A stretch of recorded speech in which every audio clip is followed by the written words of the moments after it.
আসসালামু আলাইকুম।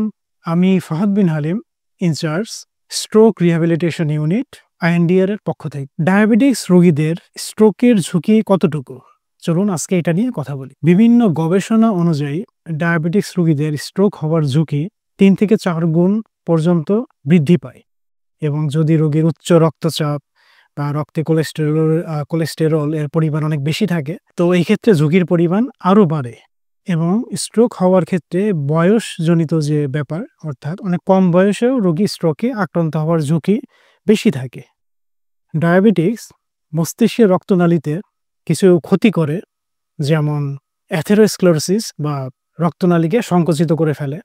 ডায়াবেটিক্সের কারণে রক্তে যে উচ্চ গ্লুকোজ পাওয়া যায়, এটার ফলে রক্তের দেয়ালে চর্বি এবং কোলেস্টেরল খুব সহজেই জমা হয়, ফলে রক্তনালী সংকুচিত হয়ে যায়, রক্ত প্রবাহ বাধাগ্রস্ত হয় এবং ফলে ইসকেমিক স্ট্রোক হওয়ার ঝুঁকি বাড়তে থাকে। এছাড়া রক্তনালীর অভ্যন্তরীণ যে স্তর অর্থাৎ এন্ডোথেলিয়াল স্তর, সেটিও দুর্বল হতে থাকে, ফলে রক্ত প্রবাহ বাধাগ্রস্ত হতে থাকে। এছাড়া ডায়াবেটিক রোগীদের রক্তের ঘনত্বের পরিমাণ অনেক বেশি থাকে এবং রক্তে উচ্চ গ্লুকোজ থাকার কারণে রোগীর শরীরে ক্রনিক ইনফ্লামেশন পাওয়া যায় এবং পর্যাপ্ত বা অনেক বেশি অক্সিডেটিভ স্ট্রেস পাওয়া যায়, ফলে বা যেটা রক্তনালীকে ক্ষতিগ্রস্ত করে এবং এটার ফলে রক্তনালীতে যে রক্ত প্রবাহ সেটি বাধাগ্রস্ত হয়, অথবা অনেক সময় রক্তনালী ফেটে গিয়ে রক্তক্ষরণ হয়, যার ফলে স্ট্রোক হয়। এছাড়া আরও অন্যান্য অনেক কারণ, যেমন উচ্চ রক্তচাপ,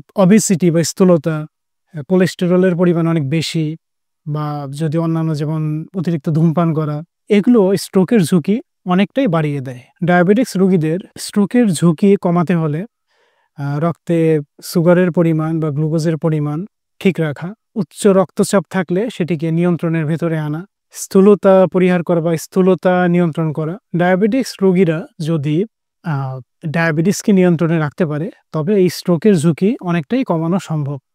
যেমন রক্তে গ্লুকোজের পরিমাণ নিয়ন্ত্রণে রাখা, উচ্চ রক্তচাপ থাকলে সেটিকে নিয়ন্ত্রণে রাখা, যদি অবেসিটি থাকে বা ওজন বেশি থাকে সেটিকে সঠিক ওজনের বা সঠিক পরিমাণে নিয়ে আসা, সঠিক বা স্বাস্থ্যকর খাদ্যাভ্যাস তৈরি করা, শরীরে কোনো ভিটামিন মিনারেল ঘাটতি থাকলে সেটুকে ঠিক করা, যেমন ভিটামিন ডি, প্রতিদিন নিয়ম করে এক্সারসাইজ করা বা হাঁটা, এবং BMI 25 এর নিচে নিয়ে আসা।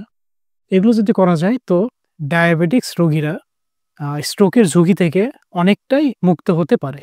আজকে এই পর্যন্তই। আল্লাহ হাফিজ।